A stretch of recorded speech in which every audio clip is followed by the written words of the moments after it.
Buenas tardes a todos. Hoy, jueves 5 de mayo, agradecemos la valiosa colaboración de la doctora Carolina Salas Matamoros. Ella es doctora en astrofísica solar, principalmente en el tema de explosiones solares.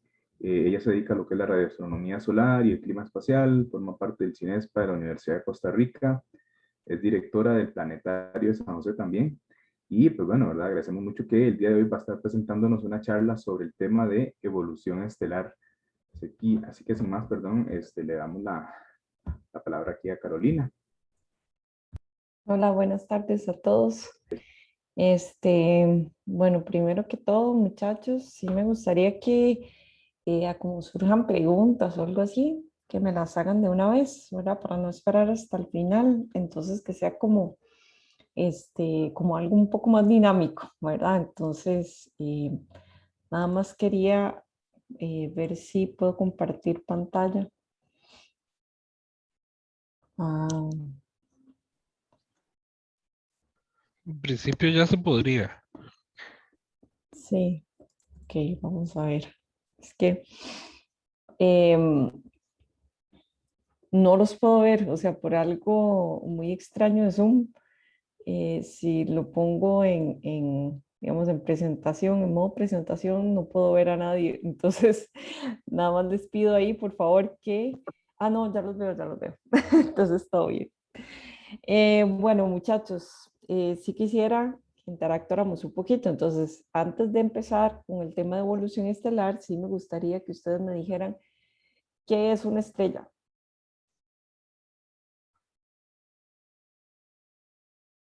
A ver, ¿quién me quiere compartir qué es una estrella? Si vamos a hablar de la evolución de las estrellas, tenemos que tener un poco claro qué es una estrella. A ver, chicos, ¿quiénes levantaron la mano?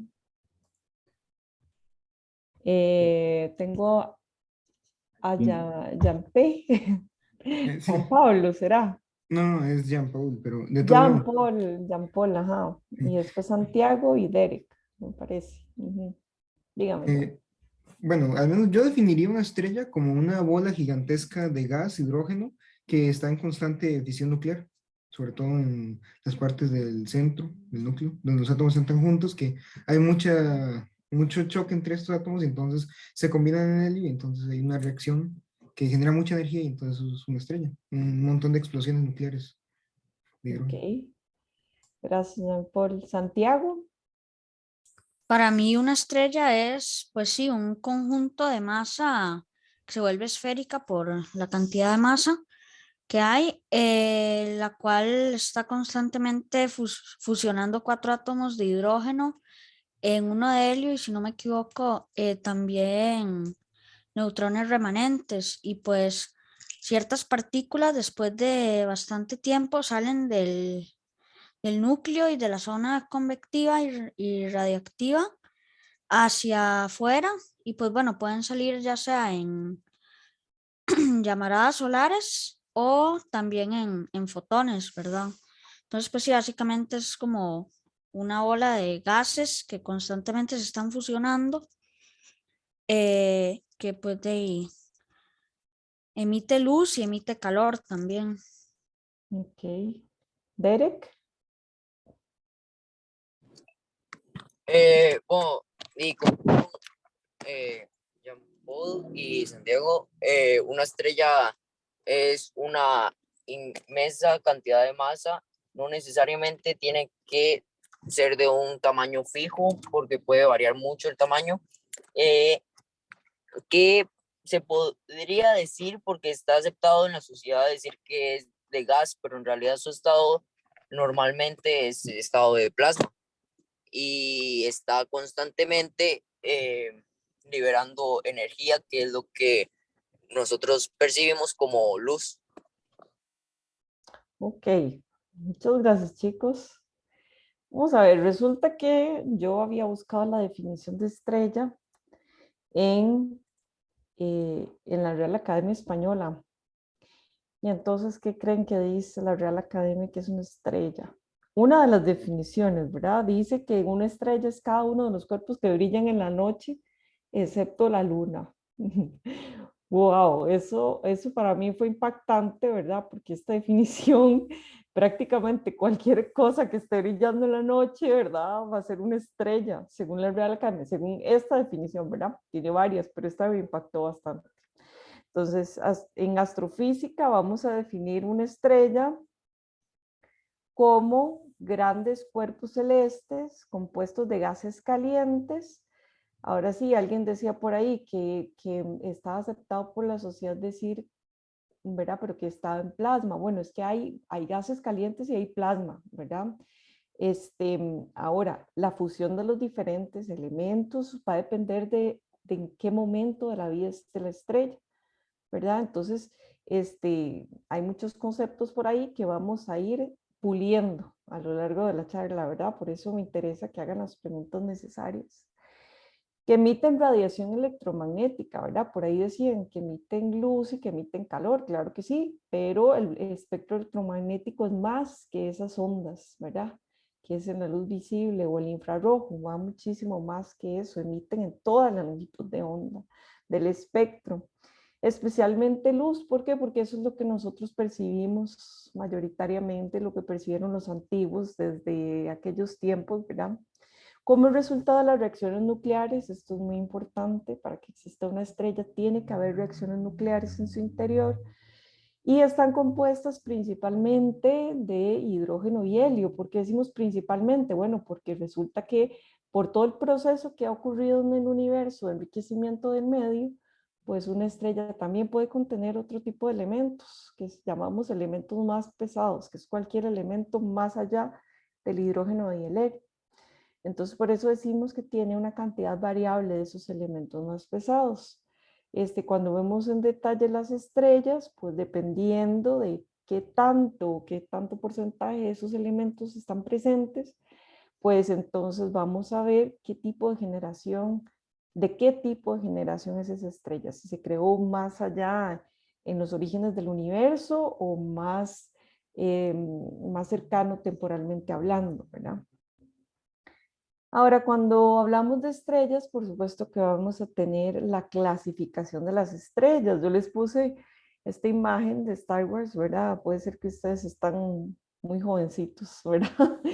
Para haber visto Star Wars en sus orígenes, pero bueno, fijo conocen esta imagen muy famosa.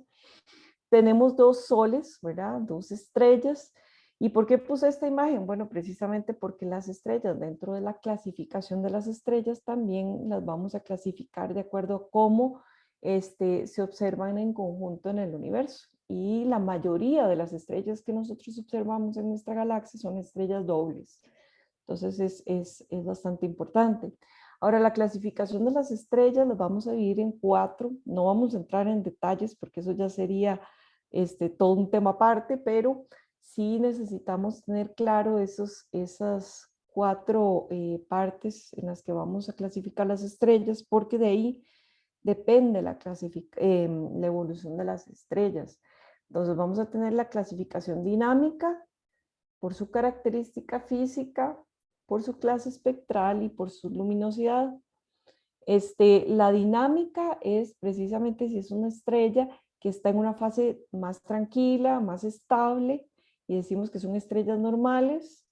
Y cuando tenemos las estrellas en sus fases explosivas, que en cual varían sus propiedades físicas, pues vamos a llamar a esas estrellas variables. Entonces, las estrellas a lo largo de la vida pueden pasar de ser estrellas variables a estrellas normales y luego otra vez variables. Esto depende del momento de la vida donde estén las estrellas. Nosotros cuando observamos la galaxia, por ejemplo, vamos a observar las estrellas en el momento en el que están, ¿verdad? Que las estamos observando ahorita, ¿verdad? Obviamente sabemos que dependiendo de la distancia a la que se encuentran las estrellas, pues es lo que ocurrió tantos miles de años atrás, pero es en el momento en que la estamos observando ahorita. El tiempo de la evolución de las estrellas es muy grande, entonces no vamos a poder ver en nuestra vida toda la evolución de una misma estrella. Eso es imposible para nosotros. Nuestra vida de aproximadamente 80 años, ¿verdad? El que vive mucho, no nos va a permitir ver cambios sustanciales en las estrellas, en su evolución. Sin embargo, dependiendo de las características que tienen otras, podemos intuir cómo fue su vida y cómo será su vida en el futuro. Después, las características físicas de las estrellas tienen que ver con cómo se ordenan en el universo. Entonces, tenemos estrellas que son estrellas unitarias, tenemos las estrellas dobles, triples, sistemas de más de estrellas, y vamos a encontrar hasta los cúmulos estelares, ¿verdad? Los cúmulos globulares, que son los más grandes que existen en la galaxia, son grupos de millones de estrellas muy viejas, y ahí podemos ir clasificando las estrellas. Luego tenemos la clase espectral, que tiene que ver con el espectro que yo puedo obtener de las estrellas, y ese espectro está directamente relacionado con su temperatura. Entonces podemos decir que esta es una clasificación por temperaturas de las estrellas. Y luego por su luminosidad, que la luminosidad vamos a tenerla en 7 subgrupos. Vamos a llamar a un subgrupo 1, 2, 3, 4, 5, 6, 7. No tiene mayor cosa, pero cada uno tiene un nombre, ¿verdad? El primero es supergigantes, gigantes brillantes, gigantes, subgigantes, secuencia principal, enanas brillantes y enanas blancas. Entonces es un tipo de clasificación. Ok, hasta ahorita, ¿alguno tiene alguna pregunta o algo que quiera comentar? ¿No? ¿Todo clarísimo? Ok, ahí me pregunta Santiago. A ver, Santiago. Una consulta respecto a cómo funciona la fusión nuclear de las estrellas. Recuerdo haber escuchado que habían 2 tipos de formas Sí. en las que esta puede ocurrir, protón-protón y otra que no recuerdo el nombre. ¿Cómo es Sí. que funciona cada una y cómo se diferencian? Ah, bueno, ahorita vamos a ver eso. Se me está adelantando. Coming Ah, soon, ok, coming ok. soon. Ok. Eso tiene que ver con la parte de ya cuando vamos a ver las partes de evolución estelar. Entonces, hasta aquí, todo clarísimo. Ok, entonces, resulta que existió hace unos cuantos años, ¿verdad? 2 señores, un astrónomo danés y un astrofísico americano, ¿verdad? Estos señores que quisieron ver cómo se vería si yo pusiera, si yo tomara los datos de las estrellas de la galaxia, que se conocían en ese momento, claro, ¿verdad? Si yo pudiera hacer un gráfico de temperatura versus la luminosidad de las estrellas que yo podía observar, ¿cómo se vería si yo lo pudiera poner en un gráfico? ¿Verdad? Entonces resulta que ellos literalmente dibujaron un gráfico y tomaron y llegaron a este gráfico que nosotros lo llamamos el diagrama HR o el diagrama Hertzsprung-Russell por los apellidos de estos señores. Entonces cada uno de esos puntitos es una estrella con una temperatura específica y con una luminosidad específica. Vean que es un poco raro, podemos decirlo, pero que tiene cierta tendencia, ¿verdad? ¿Cuál tendencia ven ustedes ahí? ¿Quién me puede describir ese gráfico? A ver, si yo los pusiera a describir, díganme qué ven. Ojo, no, quiero que me digan qué están viendo. No que me digan qué creen que es, no. Yo quiero que me digan qué ven. Jean-Paul. Bueno, según se ve, conforme aumenta la temperatura, también aumenta la luminosidad. Y A viceversa. ver, aumenta la temperatura, aumenta la luminosidad. Sí. ¿Qué más? ¿Qué más veo? Ojo, ojo. Ven que yo no les estoy diciendo que me interpreten el gráfico. Quiero que me lo describan. ¿Qué ven? Como si fuera una imagen. A ver, Derek. Bueno, esas manchas que se ven son estrellas, por lo que como se ve hay una línea donde están agrupadas y bueno, esa es la secuencia principal. También Ok, están ¿y cómo es otras esa línea? clasificaciones y así. ¿Y cómo es esa línea? ¿Es recta? ¿Es inclinada? ¿Cómo Es es? curviada. Curviada. Ok. Pero crece, decrece, ¿cómo es la cosa? A ver, descríbame ese grupo. Eh, Ahí. bueno, va aumentando según su tipo espectral y su luminosidad, y las estrellas por lo general cuando son jóvenes o están... Ojo, ojo, ojo, yo no les estoy diciendo que me lo interpreten, ojo, nada más les estoy diciendo que me diga qué ven. Ya que ya ahí están diciendo cuando las estrellas son jóvenes, aquí el gráfico no me dice cuando una estrella es joven. ¿Qué ven? Ojo la pregunta, ¿qué están viendo? A ver, Derek. Santiago. Aquí Jean-Paul. se puede apreciar que las supergigantes y las gigantes tienen las luminosidades más altas que la mayoría de las demás estrellas, pero que se encuentran más hacia el tipo espectral M u otros tipos con más baja temperatura, como se puede ver. La mayor mancha de supergigantes y gigantes se encuentra en los 6000 Kelvin. Ok. Y que las enanas blancas, aunque son bastante pocas, se encuentran en los tipos espectrales más altos con las temperaturas más altas. Ok. ¿Qué más? Nicolás. Yo lo que veo es que que ahí están posicionando las estrellas en un gráfico donde muestra qué tanta luminosidad tiene, qué tan calientes son y datos importantes, una gráfica que muestra todo eso. Una gráfica. Ok. ¿Y dónde se ubican las estrellas? Nadie me ha descrito bien cómo es esa agrupación de las estrellas. Tal vez en la secuencia principal es ¿Y una cómo es la línea, secuencia principal? A ver.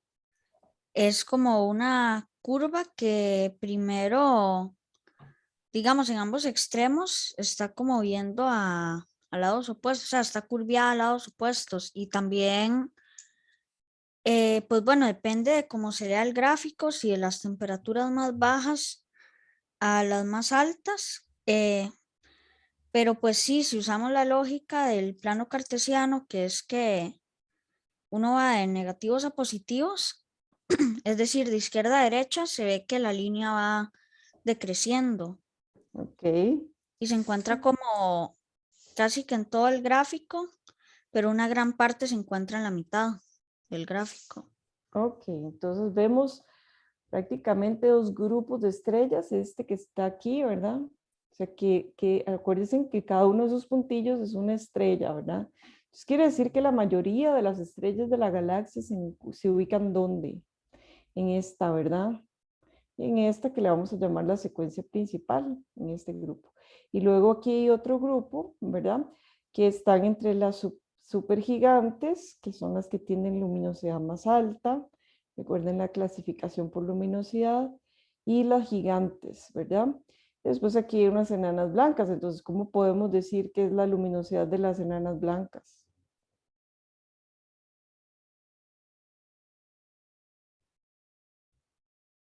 Muy baja Muy baja. comparado a otras estrellas. Claro, ¿verdad? Si aquí tenemos la luminosidad hacia arriba va creciendo.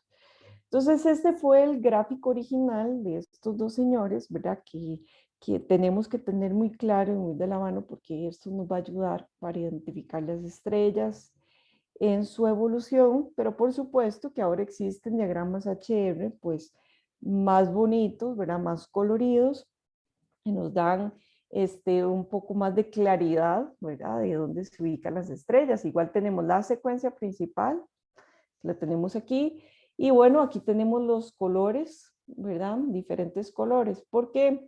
Porque como ustedes notaron en este gráfico, la temperatura más baja está a la derecha, la tenemos abajo, no importa, es lo mismo. Y las temperaturas más altas las tenemos hacia la izquierda, o sea, la temperatura va creciendo de derecha a izquierda. Entonces quiere decir que todas las estrellas que se ubiquen en esta línea van a ser las estrellas que tienen una temperatura más baja, Vean que las temperaturas más bajas van desde estrellas chiquitillas hasta estrellas súper gigantes, ¿verdad? Y después también vamos a tener entonces las estrellas que son azules. Recuerden que en el espectro las estrellas azules son las que tienen temperaturas más altas, ¿verdad? Las rojas son las que tienen temperaturas más altas y las azules las que tienen temperaturas, más bajas y las temperaturas más altas las azules. Entonces, ¿qué podemos decir? ¿Por qué las supergigantes serán así supergigantes, pero tienen una temperatura muy baja? ¿Por qué las enanas blancas tienen una temperatura alta, pero tienen una luminosidad baja? ¿A quién se le ocurre algo? ¿Por qué? Eso tiene una razón de ser, ¿verdad? Eso tiene una razón de ser. A ver, Jean Paul, a ver qué nos dice Jean Paul. Eh, yo pienso tal vez como en ese momento las estrellas están más comprimidas, ya pasaron como por decirlo así toda su parte principal en el momento en que están exponiendo toda su energía, entonces ya están como más gastadas, ya tienen menos combustible y entonces están más comprimidas. Al ser más comprimidas puede que sean más calientes porque más átomos chocan entre sí, pero menos lumínicas porque la mayoría de energía, porque son muy pequeñas, entonces la mayoría de energía no escapa. Ok, más o menos. Por ahí va la cosa, por ahí va. Santiago. Estoy de acuerdo con lo que dice Jean Paul y también creo que se debe a que las estrellas como las supergigantes pues son, bueno, no necesariamente tan masivas, pero generalmente sí lo son. Entonces, pues también se debe a la inestabilidad gravitatoria que hay en estas estrellas, a que en cualquier momento podrían colapsar si no siguen haciendo fusión. Entonces, tal vez por eso, si dan mucha energía, pues tal vez el combustible se les va a acabar rápido, o no sé, la verdad. Entonces, pues tienen que dar menos energía y por eso la temperatura es más baja.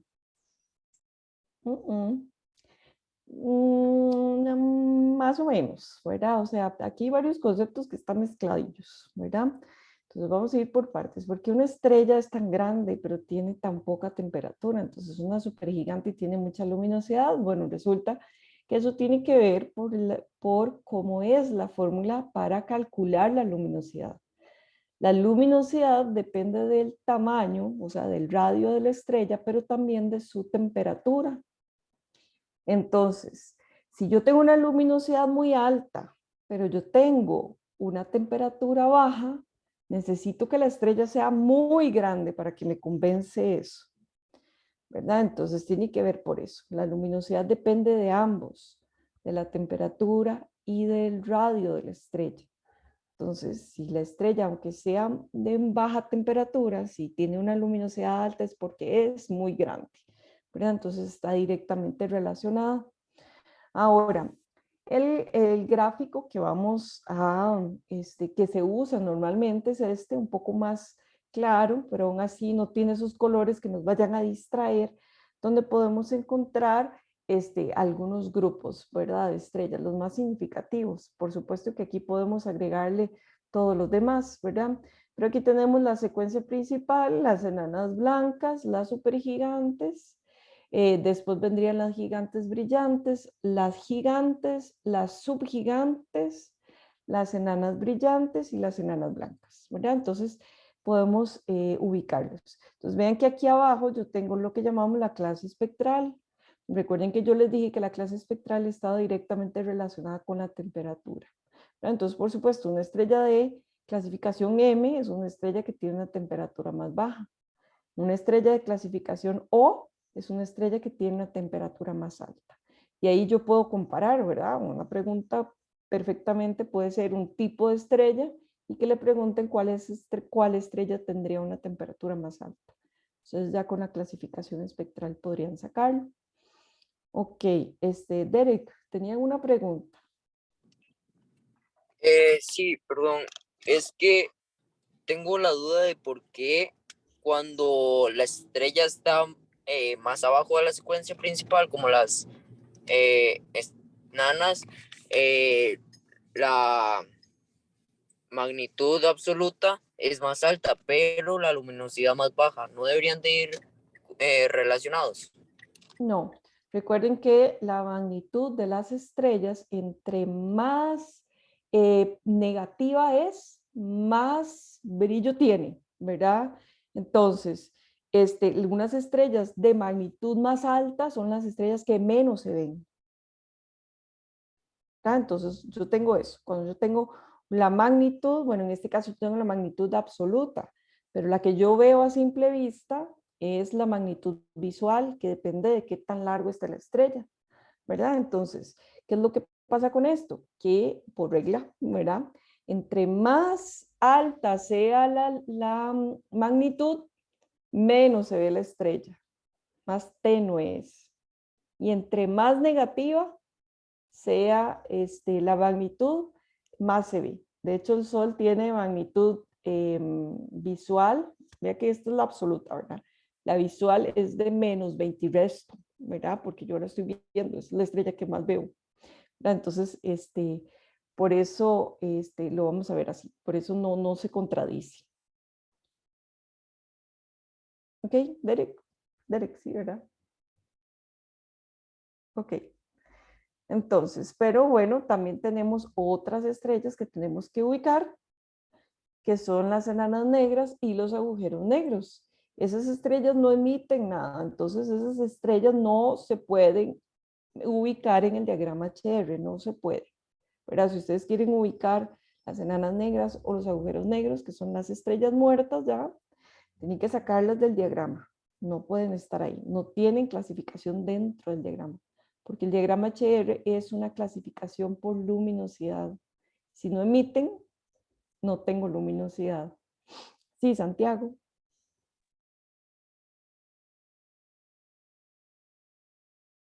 Santiago. ¿Tenía una Escucha. pregunta o era pasado? Ya, ahora sí. Sí, perdón, es que el micrófono se apagó. ¿Y qué ocurre con las estrellas de neutrones o las estrellas de quarks y todas esas estrellas más como extrañas que no vemos siempre? Esas tampoco las vamos a poner, ya las vamos a ver un poquito más adelante, ¿verdad? Pero no son estrellas y ya pasaron su proceso de muerte, digámoslo así, ¿verdad? Que son los que llamamos remanentes de estrellas. Entonces, como tal, no hay una ubicación específica dentro del diagrama, ¿verdad? Entonces, es mejor ubicarlo fuera de. Ahora, por supuesto, yo les decía, ¿verdad? Tenemos esos diagramas tan hermosos. El radio va a crecer en ese sentido, de esta esquina hacia la esquina superior derecha. Entonces, las estrellas más grandes se van a ubicar en esta esquina, a pesar de que tienen una temperatura más baja. La luminosidad va a aumentar de abajo hacia arriba, ¿verdad? Siempre. Las estrellas que están más abajo tienen menos luminosidad que las que están más arriba. La masa va a aumentar en esta dirección, ¿verdad? Prácticamente es como en la dirección del diagrama Cher, de la secuencia principal. Y la temperatura va a aumentar de derecha a izquierda, ¿verdad? Como ya habíamos visto.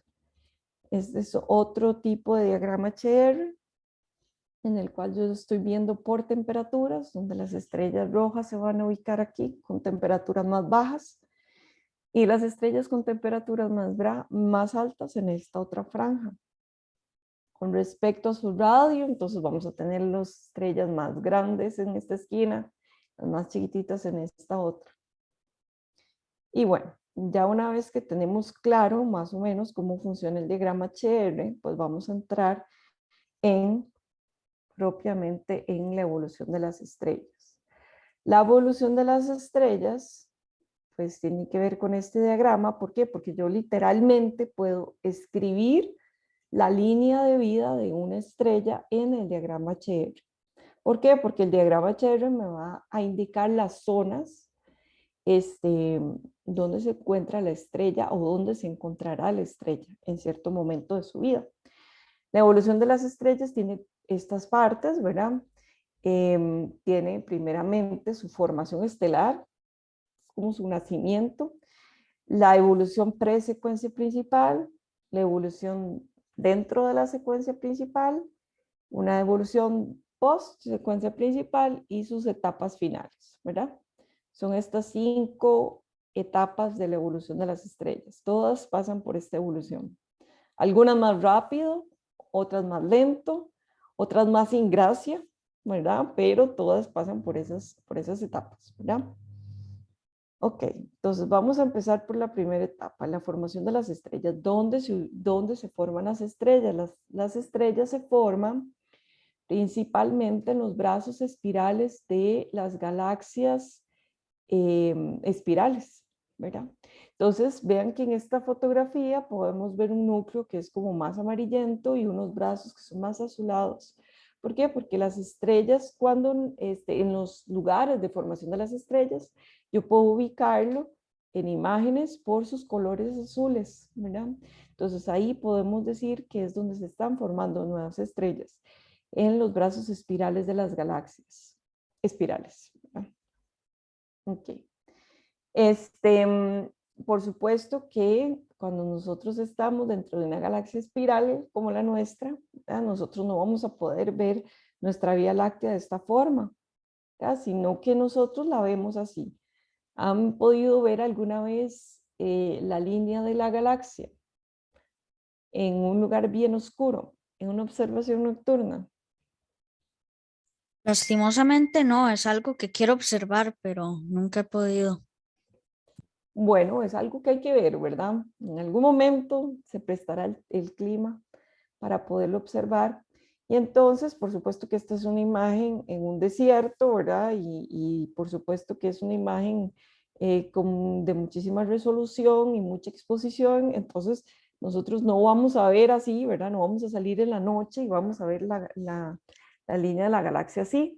Nosotros estamos dentro de nuestra galaxia, entonces no vamos a poder ver los brazos espirales, estamos dentro de uno de esos brazos. Entonces vemos que ahí se encuentra, hacia este lugar se encuentra el centro de nuestra galaxia y podemos observar que hay como unas nubes oscuras. Eso es el polvo estelar, ¿verdad? El polvo que oscurece el medio interestelar. ¿Por qué lo oscurece? Bueno, porque lo vemos oscuro, ¿verdad? No podemos ver transparente, directo hacia el centro de la galaxia, sino que hay ese polvo. Y por dicha está ese polvo interestelar, porque eso también ayuda a que existan lugares de formación. ¿Dónde se forman las estrellas? Bueno, principalmente en las nubes moleculares, ¿verdad? No es que ocurre en cualquier lugar de los brazos espirales, ¿no? Sino que ocurren en los lugares donde yo encuentro nebulosas y nebulosas que tienen grandes proporciones de hidrógeno molecular, ¿verdad?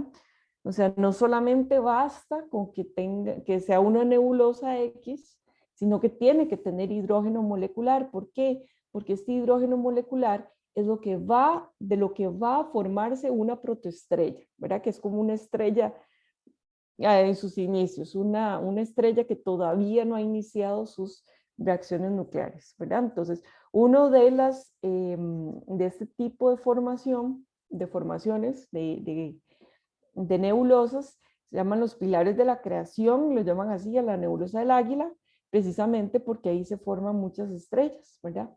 Es un lugar muy rico en este hidrógeno molecular y que permiten entonces la formación de estrellas en nuestra galaxia. Ahora, cerca de estas nubes nosotros podemos ver estrellas, ¿verdad? Estrellas nuevas que están siendo formadas. Y bueno, a este tipo de estrellas las llamamos T Tauri, ¿verdad? Pero eso es un tipo de formación de las estrellas, que dicho sea de paso, son estrellas variables, ¿verdad? Un tipo de estrella variable. Ok.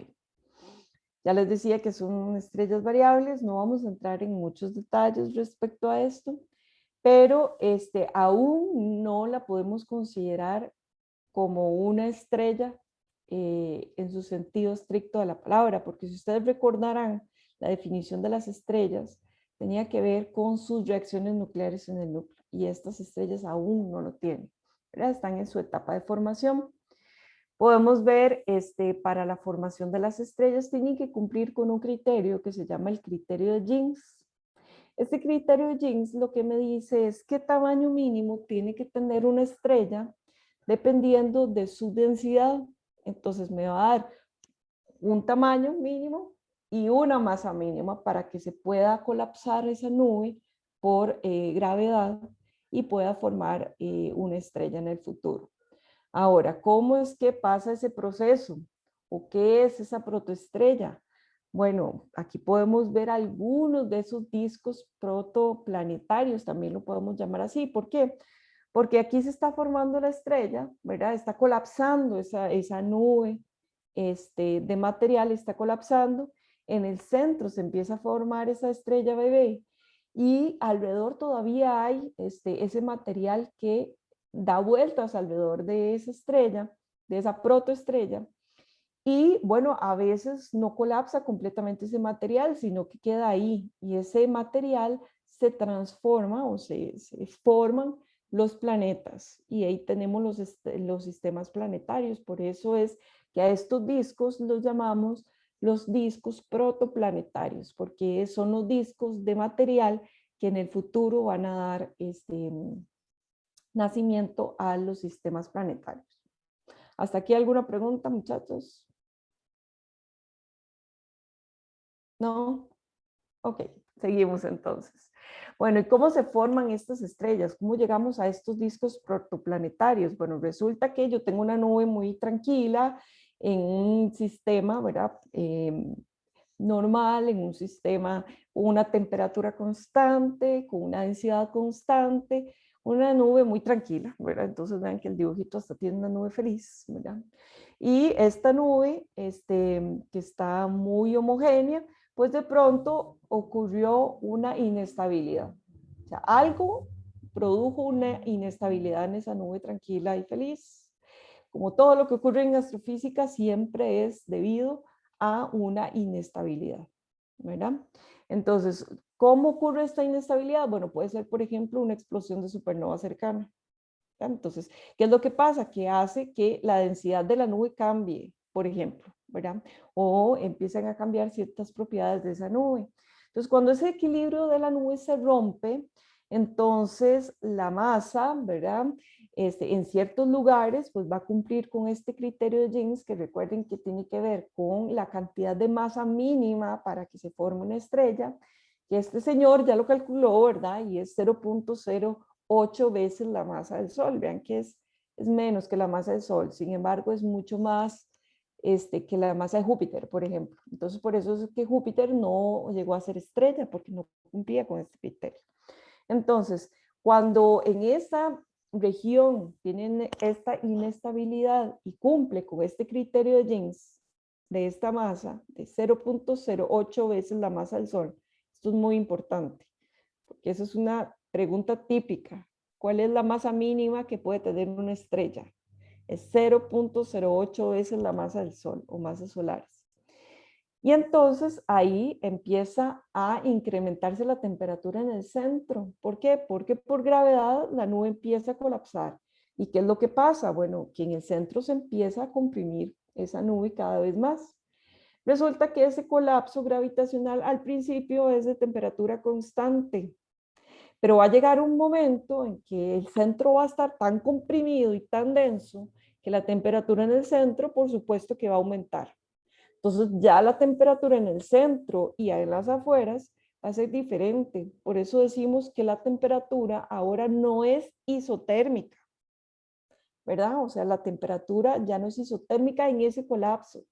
Y entonces, cuando esto ocurre, en el centro cada vez más, va a haber más temperatura, más temperatura, hasta llegar a una temperatura suficiente para que los átomos de hidrógeno, ojo, ¿verdad? Porque recuerden que el material de que se formó la estrella son átomos de hidrógeno molecular.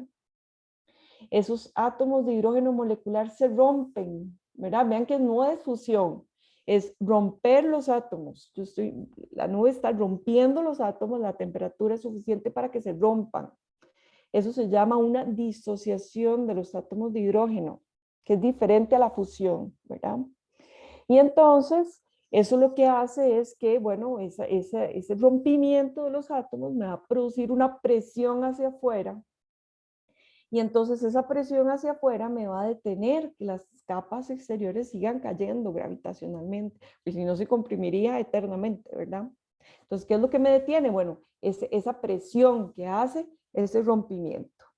Entonces, en ese momento se produce un equilibrio entre la fuerza gravitacional hacia adentro y esa presión hacia afuera, y es lo que nosotros llamamos un equilibrio hidrostático. ¿Sí? Excelente. Entonces ahí nació una estrella bebé, una protoestrella. ¿Ok? Quedó clarísimo, chicos, cómo es que nace una protoestrella. A ver, ¿alguno tiene algún comentario o alguna duda?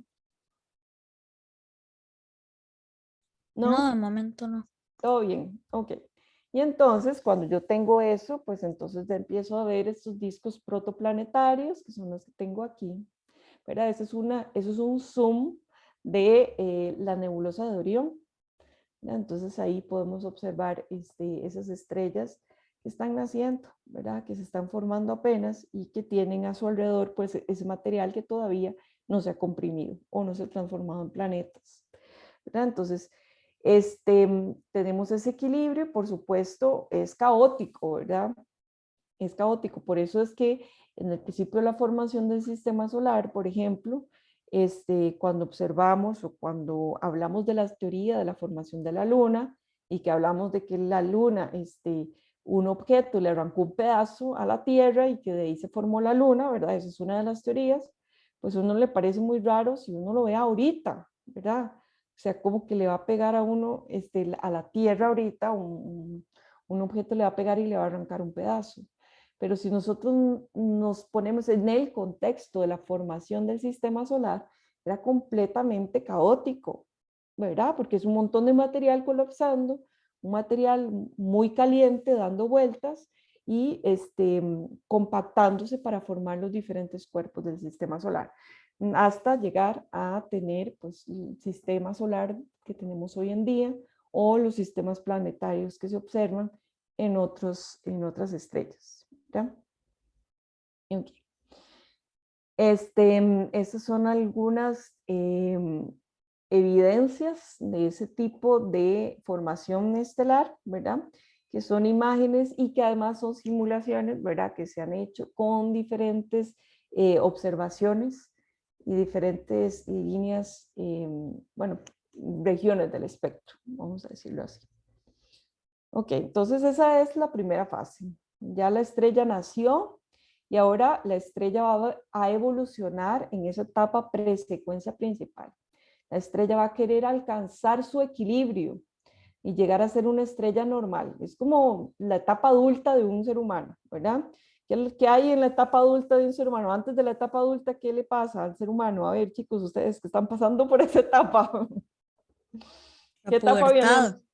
La pubertad, la adolescencia, ¿verdad? Es fácil la adolescencia, muchachos. No. No, no tanto. No tanto no del todo, ¿verdad? Empezando porque a uno le dicen que tiene que escoger una carrera, que tiene que escoger esa carrera para un futuro y que lo tiene que escoger y uno a veces pues duda, etcétera, ¿verdad? Entonces es un momento, es una etapa de la vida un poco caótica, ¿verdad? Que uno dice, ay, cuando sea grande, ¿verdad? Cuando sea adulto, entonces ya vienen como esas responsabilidades de adulto, entonces uno se imagina que es pues una etapa más estable de la vida, ¿verdad? Entonces uno está preparándose para esa etapa, uno está en el colegio y después va a ir a la universidad y entonces después ¿para qué? Para ya tener ese trabajo, etcétera, ¿verdad? Entonces ya va a llegar a esa etapa. Entonces la estrella pues quiere llegar a esa etapa estable que se llama la secuencia principal. Entonces, va a evolucionar, ¿verdad? Hacia esa etapa. Entonces, igual que la adolescencia, va a ser una etapa muy caótica, ¿verdad? En la cual, pues, la estrella va a cambiar mucho. Por eso esa etapa está caracterizada por estrellas variables. Ahora, cuando la estrella nace, pues van a nacer con una masa específica. Hay unas que van a nacer con una masa mínima. ¿Cuál era la masa mínima de las estrellas? 0.8 masas solares. Ah, 0.8. 0,8, ¿verdad? Ojo, ojo, que esa es pregunta y tienen que tenerla aquí, ¿verdad? O sea, muy lento, muy lento. Tienen que tenerla ya aprendida para la vida. Y entonces, cuando nosotros observamos las estrellas que nacen, entonces vamos a ubicarlas ya en el diagrama HR. Entonces vamos a obtener una línea aquí que se llama una línea de Hayashi, que es una línea imaginaria en este diagrama, que nos va a determinar ese equilibrio hidrostático. Entonces, la estrella llegó a un equilibrio hidrostático, entonces quiere decir que tiene una masa específica. Entonces, yo voy a ubicarlas aquí. Digamos que el Sol está a la mitad. ¿Ya? El Sol está aquí a una masa solar. ¿Recuerdan cómo aumentaban las masas, verdad? ¿Cómo aumentaban las masas? Así, ¿verdad? Entonces, el Sol se ubica más o menos por la mitad. ¿Cuál sería el límite inferior para una masa de las estrellas ubicadas en el diagrama Cherry?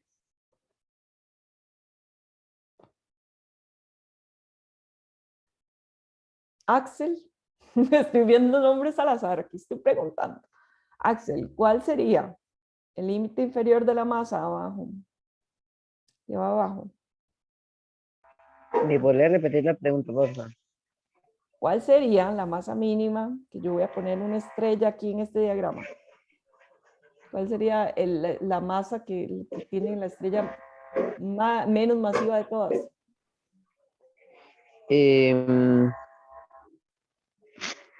La masa sería...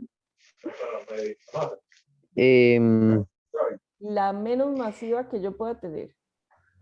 ¿Cuál es? Ya que esa, sería la que tendría... Sería la que tendría mayor masa. No, la que tiene menor No, la masa. que tendría menor masa es que... ¿Cuál es? ¿Cuál es? ¿Cuál es? Dígame el nombre, el número. Ya que eso tienen que tenerlo aprendido ya. no me recuerdo. ¿Alguien? Yo creo que... No, es que, si no me equivoco, no era una estrella de la escala espectral que No, era negra. no. Es una estrella que tiene un número. O sea, es una masa específica. ¿Cuál es la masa mínima de una estrella? Que puede tener una estrella. 0.08, entonces. 0,08 veces ¿qué?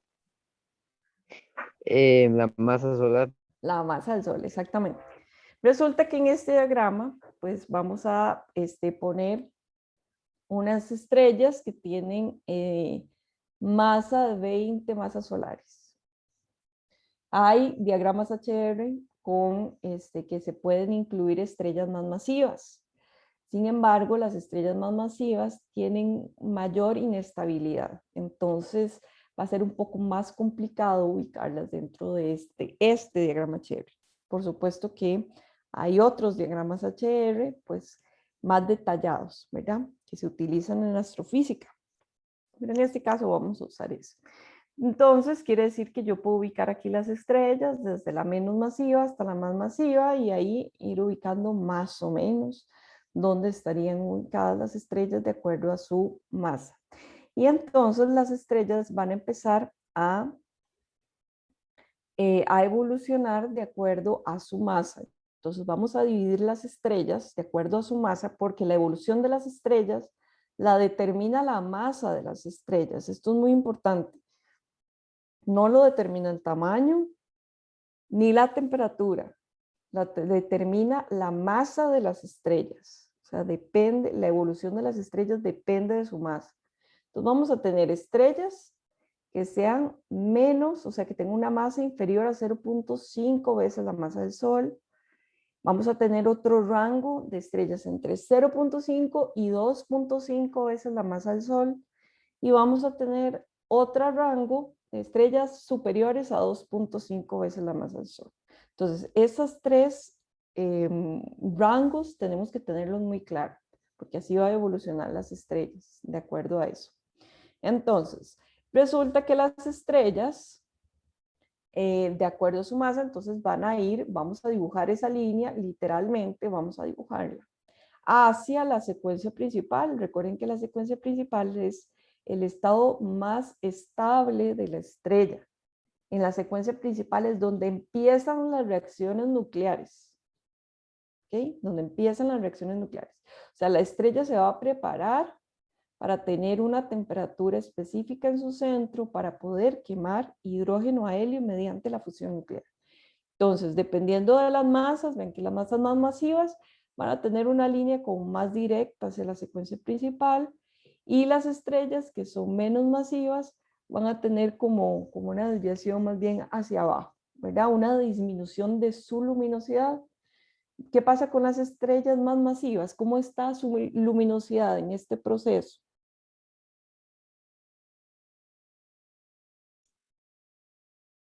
Alta. Es Y más bien alta, sube un poco. ya que sube un poquito, ¿verdad? Pero se mantiene estable, ¿verdad? ¿Qué pasa cuando voy bajando y se va haciendo menos masiva? La luminosidad va a bajar más abruptamente, ¿verdad? Entonces, resulta que las estrellas más masivas van a durar menos tiempo llegando a la secuencia principal que las estrellas que tienen una masa inferior, van a durar más, ¿verdad? Es como aquello, ¿verdad? Entre más grande sea la caldera, ¿verdad? Y yo le meta combustible, más rápido lo va a quemar, ¿verdad? Eso pasa con las estrellas.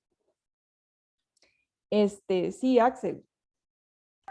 Entonces, a lo que entiendo sería esta forma. Digamos, entonces tendría como un mayor periodo de estabilidad una estrella más masiva. Tendría como más estabilidad que una estrella menos masiva que va reduciendo como abruptamente su luminosidad. Digamos que podemos, no lo llamemos estabilidad, ¿verdad? Porque estabilidad es en la secuencia principal, ¿verdad? Estrictamente hablando. Podemos decir que el cambio en la luminosidad no es grande para las estrellas más masivas, exactamente, ¿verdad? Entonces, para decirlo, para que no se nos confundan los conceptos, podemos decirlo así. Derek. Sí, es que tengo la duda de que para que se cree una estrella se ocupa como uno de sus componentes principales el hidrógeno, pero en la secuencia principal lo que hace las reacciones nucleares y todo es la quema de hidrógeno y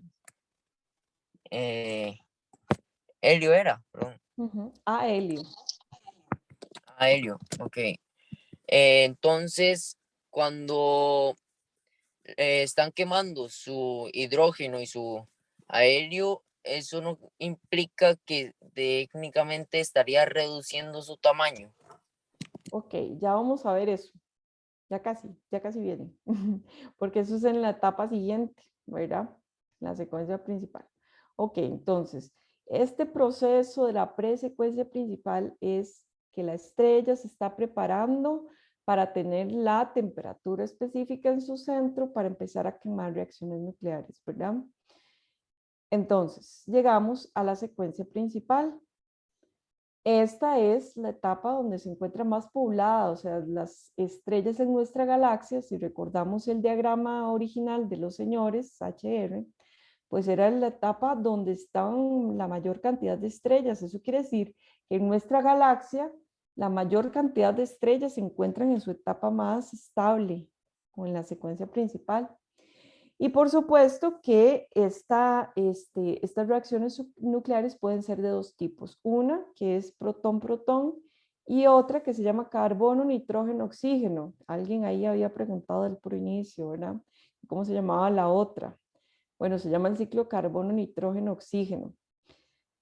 Para estas reacciones, pues el protón-protón necesita tener una temperatura específica, que ahí están, ¿verdad? Desde 5 por 10 a la 6 hasta 15 por 10 a la 6 Kelvin en su centro, en su núcleo, ¿verdad? Entonces, las estrellas que están entre 0.5 y 2.5 veces la masa del Sol tienen esta temperatura en su núcleo. El Sol está dentro de esa categoría. Entonces, este es el proceso que se lleva a cabo dentro del Sol. El protón-protón, esta reacción nuclear. ¿Cómo? Bueno, ahí están, ¿verdad? Es bastante compleja, bastante complicada, ¿verdad?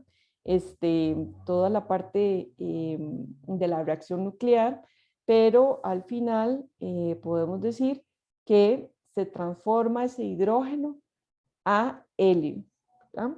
Ese es el fin, ¿verdad? De esta reacción nuclear. Por supuesto que tenemos entonces ahora las estrellas más masivas. Las estrellas más masivas van a tener una temperatura más alta, ¿verdad? Vean que el diagrama HR, la secuencia principal viene inclinada. Las estrellas que están más arriba, con una temperatura, con una masa más alta, tienen también una temperatura más alta, aunque en el diagrama HR estemos viendo la temperatura superficial. En este caso, también tenemos una temperatura en el núcleo muy alta, que va desde los 15 hasta los 30 por 10 a la 6 Kelvin. Entonces, estas no van a quemar su combustible, o sea, su hidrógeno, como protón-protón, sino que necesitan otro tipo de reacción nuclear que se llama el ciclo carbono-nitrógeno-oxígeno. Entonces, ese es el proceso de la quema de hidrógeno en las estrellas más masivas, mayores que 2.5 veces la masa del Sol. Entonces, mientras las estrellas se mantengan en la secuencia principal, van a estar quemando este combustible. Entonces, hasta el momento donde la estrella llega a la etapa de secuencia principal, es cuando empieza a quemar por reacción nuclear su combustible. Las estrellas poco masivas, las más chiquitillas, son las que tienen menor temperatura y no llegan a tener suficiente temperatura para quemar el hidrógeno al helio, sino solamente,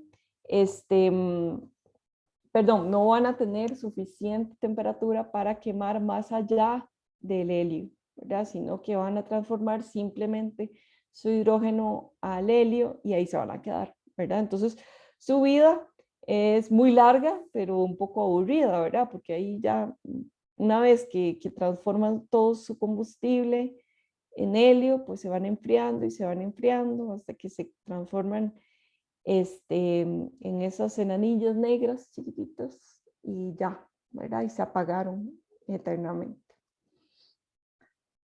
Las estrellas con la masa semejante a la del Sol, ya dijimos, ¿verdad? Entre 0.5 y 2.5, pues van a predominar el proceso protón-protón. Las estrellas más masivas van a tener carbono, nitrógeno, oxígeno. Y ahora viene la parte más divertida de la evolución de las estrellas, ¿verdad? Que es la evolución post-secuencia principal. ¿Qué creen que significa la post-secuencia principal? ¿En qué momento de pronto ya yo tengo, después de la secuencia principal, dejo de ser estrella normal? Derek. Y bueno, yo a lo que entendí sería como cuando ya su combustible va disminuyendo y ya se van apagando. Bueno, ya quemó el hidrógeno, ¿verdad? Que tenía que quemar. Ahora, resulta que hay algo muy importante aquí, ¿verdad? Siempre hemos escuchado que es cuando ya quema todo su combustible y entonces ya, ya empieza a quemar el elemento en el que se transformó, o sea, el helio, ¿verdad? Entonces empieza la evolución por secuencia principal. Pero resulta que no es como vamos a ver, no es tan abrupto, vamos a decirlo así. No es tan abrupto, no es como que, ay, yo quemé totalmente el hidrógeno 100%, entonces, mira, ya no hay hidrógeno, ahora sí empecemos con el helio. No, cuando le va quedando un poquito de hidrógeno todavía, es cuando empieza a quemar el helio, ¿verdad? Entonces, las estrellas, ya dijimos, ¿verdad? Las más chiquititas, pues simplemente se van enfriando hasta que se transforman en enana negra. Y ahí acabó su vida. Las estrellas que están como el Sol, que tienen masa semejante a la del Sol, entre 0.5 y 2.5, pues tienen una vida después de la secuencia principal más interesante. Entonces yo les decía, tenemos un núcleo muy grande de hidrógeno, entonces vean que no es que está perdiendo masa aquí, ¿verdad? Sino que la masa se transformó. ¿Por qué? Porque antes tenía el hidrógeno y ahora yo tengo el helio. Por supuesto que va a haber este material que va a salir. Por supuesto que sí, ¿verdad? Lo podemos ver, por ejemplo, en el sol. Constantemente hay partículas que son expulsadas del sol como viento solar, ¿verdad? Y eso es algo constante. Pero el cambio en la masa no va a ser tan significativo, ¿verdad? Como lo que ocurre en sus etapas finales, ahí sí. Entonces, la estrella va a tener un núcleo gigantesco de helio, ya no va a tener un núcleo de hidrógeno como cuando inició, pero siempre va a tener una, siempre va a tener una capa que llamamos la capa de fusión de hidrógeno. Eso quiere decir que aquí se está transformando de hidrógeno a helio todavía y va cayendo en el núcleo. Pero aquí, como hay muchos, ya la estrella tiene que empezar a transformarse, empezar a fusionar también ese helio. Pero para quemar helio necesitan una temperatura en el núcleo mayor que la que tienen ahorita.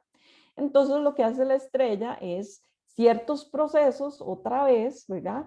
Donde colapsa el núcleo y aumenta su temperatura, pero entonces superficialmente se hace más grande. Por eso de pronto yo puedo dibujar una línea donde la estrella salió de la secuencia principal y llega hacia las gigantes. Se transforma en una gigante, eso es lo que le va a pasar al Sol. Cuando ya empieza a quemar el helio, pues se va a llegar hasta prácticamente la órbita entre Marte y Júpiter, ¿verdad? De ese tamaño puede llegar a ser el Sol. Ok, entonces, cuando la estrella pues empieza, necesita como un flash, ¿verdad? Por eso se llama flash de helio, porque necesita como un empujón,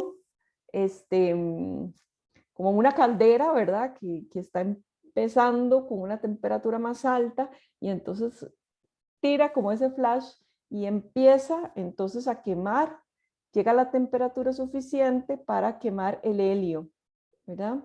Entonces ahí empieza la estrella tranquilamente, aquí ocurre ese flash, empieza, subió la temperatura y ahora sí puede empezar a quemar el helio y pues quema el helio en fusión nuclear y vuelve, ahora queda al elemento que sigue, que es carbono. Y entonces ahora tenemos dos capas, vean que el hidrógeno se sigue quemando, se sigue transformando el helio se sigue quemando y se sigue transformando en carbono y va creciendo el núcleo de carbono. Y entonces la estrella para quemar el carbono otra vez necesita una temperatura más alta de la que ya tenía, ¿verdad? Sí, Santiago. Y una consulta entre el helio y el carbono, ¿qué ocurre con los elementos que están entre esos dos, el litio, berilio y boro? No, porque es que la fusión nuclear lo transforma el helio al carbono, ¿verdad? Obviamente es Ok. todo el proceso, pero no es que Sí, sí. transforma de acuerdo a la tabla periódica, no, sino que la fusión nuclear nos da como resultado el carbono. Ah, ok, ok. Gracias. Ok.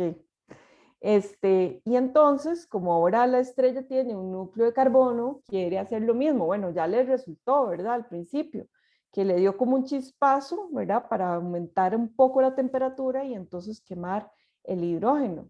Entonces la estrella va a intentar hacer algo parecido, ¿verdad? Para aumentar un poquito más la temperatura. Entonces resulta que otra vez la estrella comprime el núcleo y quiere hacer un chispazo para poder empezar a quemar el carbono, pero resulta que eso ya no le funciona, a la estrella ya no le funciona. Entonces cuando ocurre ese flash, las capas de la estrella no soportan, ¿verdad? Entonces lo que hace es que se desprenden y ocurre lo que llamamos el flash de la capa de helio. ¿Por qué? Porque hace que se desprendan las dos capas exteriores, la de helio y la de hidrógeno. ¿Y qué quedó en el centro? El carbono. El carbono, ¿verdad? Entonces queda un núcleo de carbono y alrededor, pues, las hermosas nebulosas planetarias, ¿verdad? Que hacen que nacen precisamente por ese desprendimiento de las capas exteriores. Y aquí tenemos un ejemplo muy hermoso, ¿verdad? En el centro, ese núcleo que quedó, pues ocurren ciertos procesos y lo que tenemos en el centro entonces es lo que llamamos una enana blanca. Entonces aquí tenemos la enana blanca en el centro y la nebulosa planetaria formada por esas capas que se desprendieron, que no soportaron ese segundo flash. Sí, Jean-Paul. Una consulta respecto al núcleo de carbono que quedaría más o menos como que por el vacío del espacio, por el frío, quedaría en estado sólido o seguiría como un gas o qué es lo que No, le no, pasó. no, es un núcleo muy comprimido, ¿verdad? Que de hecho carbono a muy altas presiones, y que es carbono en muy altas presiones. Diamantes. Ajá, Diamantes, sí. entonces dicen que que son cuando se enfrían, ¿verdad? Cuando ya pasa su proceso de enfriamiento, ahora lo vamos a ver, pues una enana blanca simplemente se va enfriando, enfriando, enfriando, hasta llegar a eliminar toda su temperatura, y lo que queda al final, la gente dice muy románticamente, ¿verdad? Que son estrellas de diamantes que están en el espacio, pero nadie Entonces, las puede ver porque no emiten ningún tipo de radiación. entonces básicamente explota una estrella y queda una pelota de diamante flotando en el espacio. Bueno, algo más complicado que eso antes de ser ese diamante, porque para que sea ese el puro final, cuando ya se enfría, ¿verdad? Hay un proceso antes, por supuesto que la enana blanca es todo un objeto estelar muy importante para la astrofísica, pero básicamente al final va a quedar una pelotota gigante de diamante. Sí, una esfera. Curioso. Gracias. Sí, algo muy romántico, ¿verdad?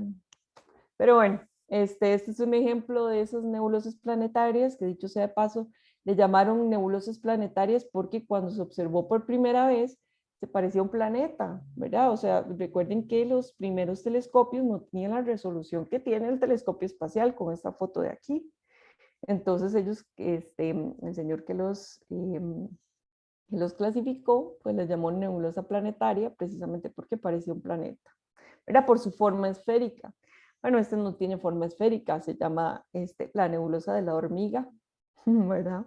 Entonces hasta se puede ver el desprendimiento de las capas, ¿verdad? Cómo está en ese proceso. Recuerden que es como si nosotros viéramos en un instante, ¿verdad? Lo que está ocurriendo ahí.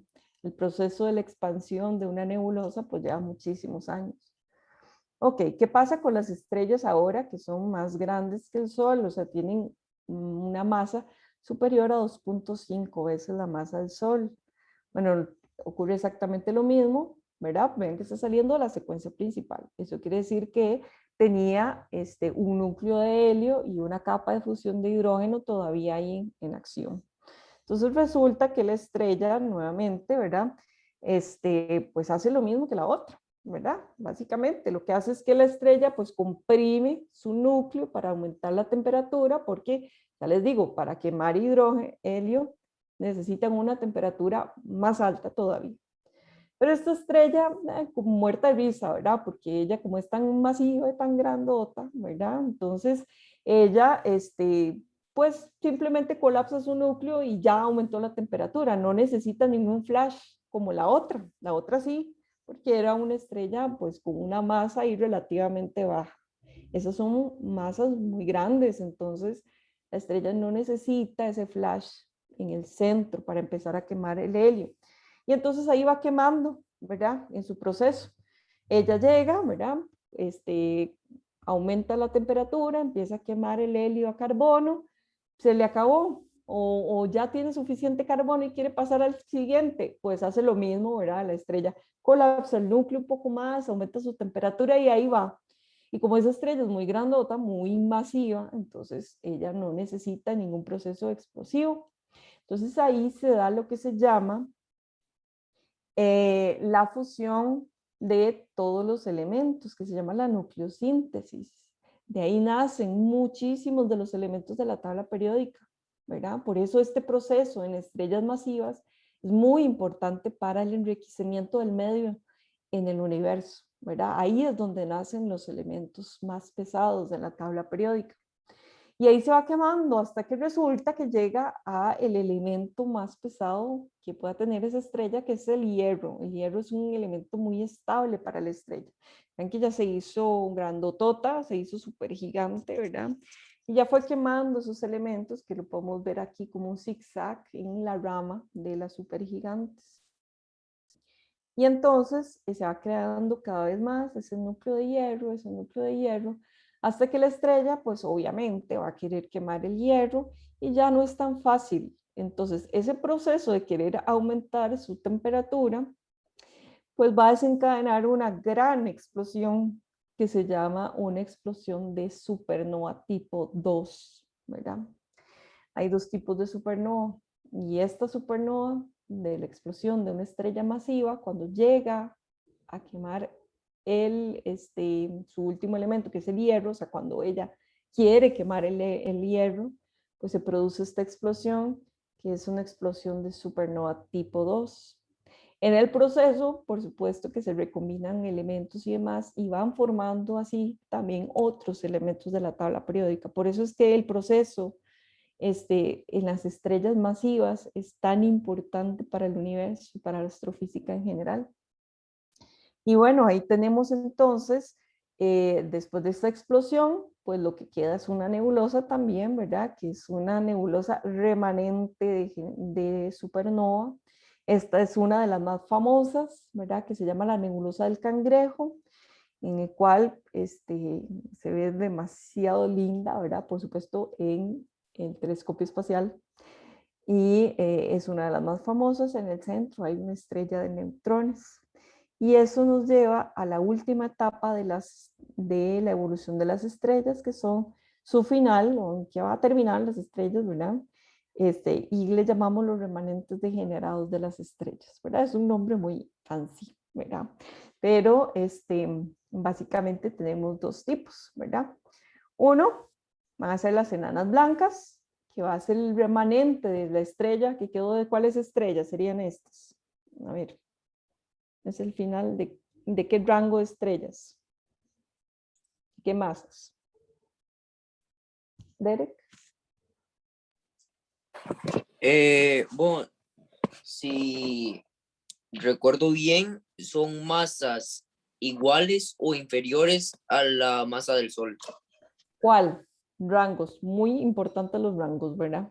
¿Cuál es el rango? A ver, alguien que lo haya apuntado por ahí. Era, yo creo, 0.5 masas solares a 2.5 masas A solares. 2.5 masas solares, excelente.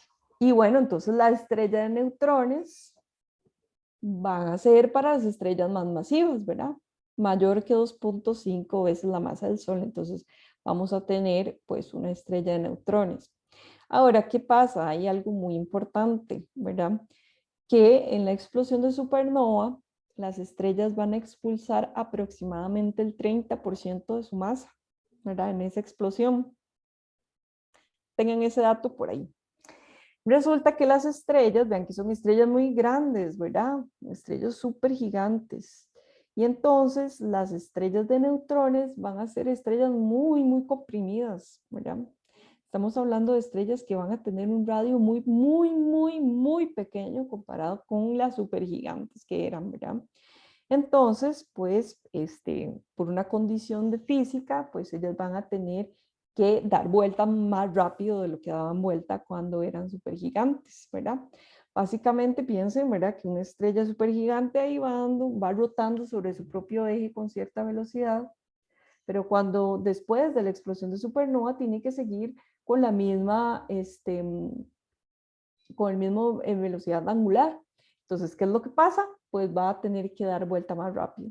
Y esos son los famosos pulsares, son estrellas de neutrones que están girando muy rápido, muy, muy rápido, en cuestiones de segundos, dan una vuelta.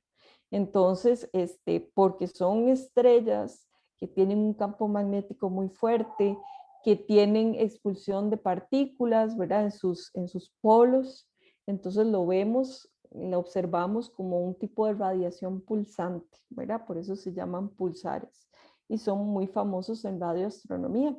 Como yo les contaba, en el centro de la nebulosa del Cangrejo, que es una remanente supernova, hay una estrella de neutrones que rota, entonces hay una estrella pulsar. Esta es una imagen de esa estrella, aquí está la estrellita en el puro centro, esa es una imagen en infrarrojo y esa es una imagen en radio, ¿verdad? De ese centro de la nebulosa. Ok, pero ¿qué pasa? Hay estrellas que son muy, muy masivas, mucho, mucho. Entonces resulta que esas estrellas que son muy masivas, pues explotan y colapsan gravitacionalmente hacia el infinito y van a formar lo que nosotros conocemos como agujeros negros. Entonces, ¿qué es un agujero negro? Bueno, básicamente es una estrella muerta, ¿verdad? Porque es el final de las estrellas muy, muy masivas. Y entonces vamos a definir a ese agujero negro cuando tienen, son el final de las estrellas que tienen varias veces la masa del Sol. ¿Por qué? Porque en la explosión de supernova, las estrellas expulsan aproximadamente el 30% de su masa, ¿verdad? Y aún así tenían tanta masa que les queda una masa suficiente para colapsar y colapsar y colapsar y no quedarse como estrella de neutrones, sino llegar a un agujero negro, ¿verdad? Entonces, en el agujero negro nosotros ya conocemos bastante, ¿verdad? Que en esos cuerpos no es que hay un hueco, ¿verdad? Es un tipo esférico, solamente que ahí la gravedad es tan alta que nada puede escapar a ninguna velocidad. La velocidad más alta que conocemos es la velocidad de la luz. Entonces, ni siquiera la velocidad de la luz, o sea, la luz puede escapar de un agujero negro. Y ese límite de un agujero negro se llama el horizonte de los sucesos o, más fancy, el radio de Schwarzschild, ¿verdad? Entonces, ese radio se puede calcular, ¿verdad? Yo lo puedo calcular aquí, vean que es bastante sencillo, es una fórmula muy fácil, donde yo tengo 2 por la constante gravitacional, por la masa del agujero negro entre la velocidad de la luz al cuadrado, que es una constante, constante, constante. Entonces ven que el radio del agujero negro me depende directamente de su masa. Entre más masivo es, más grande es ese horizonte de los sucesos, o sea, es el límite en el cual ya yo no puedo salir de ahí, ¿verdad? Esta es una imagen, la primera imagen del agujero negro, que fue una gran noticia hace unos cuantos años. Santiago. Una consulta, ahí en la diapositiva estaba leyendo que se habla de tanto la relatividad general de Einstein como de las leyes de Newton. A este momento en la astronomía, ¿cuál es la que se utiliza más comúnmente o la que se dice que es más correcta, las leyes de Newton o la relatividad general? Bueno, vamos a ver. Newton, la ley de gravitación universal de Newton, ¿verdad? Porque las leyes de Newton son otras cosas, ¿verdad? Que son leyes del movimiento. Entonces, sí, correcto. están por ahí. Entonces, la ley de gravitación universal es una ley de gravitación igual que la relatividad general de Einstein, ¿verdad? O sea, lo que quieren describir es una forma para describir la gravedad, ¿verdad? Entonces, ¿qué es lo que pasa? No hay como una forma correcta o incorrecta, simplemente son diferentes. Una es clásica, que es la de Newton, y otra es la de Einstein, que ya toma en cuenta ciertos elementos un poco más complejos, ¿verdad? Que en el tiempo de Newton, pues no se conocían, porque Newton, cuando Newton formuló su ley de gravitación universal, él, sus observaciones eran del sistema solar. La relatividad general de Einstein es más general, ¿verdad? Incluye otros elementos. Entonces, son dos teorías diferentes. Una no es que contradice a la otra, sino que se utilizan para cuestiones diferentes, ¿verdad? Entonces, en teoría, las dos tienen que funcionan, ¿verdad? Entonces, no es la que se utilice comúnmente, sino el cuerpo que yo estoy estudiando, ¿verdad? ¿Cuál se me adapta mejor a lo que yo estoy viendo, ¿verdad? No hay necesidad de utilizar relatividad general, por ejemplo, dentro del sistema solar, ¿verdad? ¿Por qué? Porque las variaciones son muy pequeñas. Entonces utilizamos, pero cuando ya tenemos cuerpos muy, muy masivos, donde ocurren otros fenómenos, ya la ley de gravitación clásica no es tan fácil, ¿verdad? Ya no, ya se queda corta. Entonces utilizamos otros, ¿verdad? Que viene ahí entonces la teoría de la relatividad general de Einstein, por ejemplo, ¿verdad? No sé si le contesté la pregunta. Sí, muchas gracias. Igual, ¿qué ocurre con la singularidad de un agujero negro? Algo así podría de verdad existir, porque suena un poco extraño que la estrella ya teniendo pues una masa haya un área que tenga densidad infinita en el agujero negro. Claro, sí existen, o sea, existe porque existe, ¿verdad? O sea, ya las Ujú. observaciones nos mostraron que sí existe. No vamos a poder nunca estar dentro de un agujero negro como para decir, ah, mira, esto es lo que pasa, ¿verdad? Para nosotros es muy difícil imaginarnos eso, ¿verdad? O sea, que a uno le digan, es una densidad infinita. O sea, ¿cómo imagina un ser humano eso? O sea, nosotros estamos acostumbrados a la densidad del agua, ¿verdad? O sea, o la densidad del plomo, qué sé yo, o sea, cosas que nosotros podemos ver, que tenemos aquí en la Tierra. Para el ser humano es muy difícil. Entonces, es cuestiones matemáticas, es algo un poco más abstracto, ¿verdad? No es algo como que podamos comparar con algo y lo más cercano es decir eso, ¿verdad? Es una densidad infinita para decir que es una densidad extremadamente grande, que nunca vamos a poder tener en nuestra realidad del día a día, digámoslo así. Entonces, muchos fenómenos en astrofísica son así, ¿verdad? Entonces, verlo desde nuestra realidad, vean que hasta las distancias, ¿verdad? O sea, estamos acostumbrados a una distancia larga ir a Guanacaste en carro o en bus, ¿verdad? Pero cuando tenemos que ir a la estrella más cercana, que es viajar a la velocidad de la luz durante 4 años, y ahora al otro lado de la galaxia y al otro lado a otra galaxia, ¿verdad? Entonces, para nosotros como seres humanos es muy difícil imaginarnos, ¿verdad? Entonces, decir que si en realidad existe, sí existe, ¿verdad? La singularidad existe, por eso se llama singularidad, porque no sabemos en realidad qué está ocurriendo ahí. Podemos tener ideas, podemos tratar de explicarlo matemáticamente. Vean que tenemos, por ejemplo, en esta diapositiva, que tenemos la imagen de un agujero negro por primera vez, ¿verdad? En esta galaxia M87, que si vemos la galaxia es esta, ¿verdad? Y que nos íbamos a imaginar que vamos a poder tomar una imagen de lo que ocurre ahí, ¿verdad? Vean qué tan brillante es en la luz visible, ¿verdad? Solo se podía tomar a través de ondas de radio. De otra manera no hubiera sido posible, ¿verdad? Y con una resolución increíble para poder tomarlo en una región tan pequeña y poder ver esto. Y aún así, ¿qué vemos? ¿Verdad?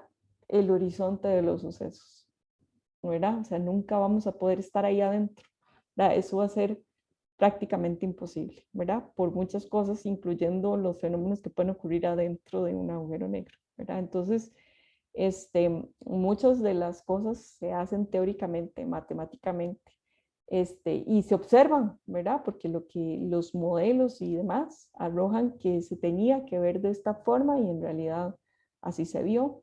Entonces podemos saber que vamos en buena dirección, pero nadie puede estar 100% seguro de qué es exactamente esa singularidad ahí adentro. No, por eso se llama singularidad, porque es algo que se nos sale completamente de nuestro entendimiento y de nuestras leyes también. Sí, sí, muy interesante. Muchas gracias. Ok. Daniel. Hola, una pregunta solo por curiosidad. ¿Cómo Ujú, se descubrieron los agujeros negros? Porque se supone que no los podemos ver porque se tragan la luz. ujú. Entonces, ¿dónde vieron que existía si no podían verlos? Bueno, precisamente porque, digamos, el agujero negro no se puede ver, ¿verdad? O sea, es como una región, pero vean esta imagen, ¿verdad? ¿Cómo sé yo que hay un agujero negro? Por el aro de luz que lo rodea.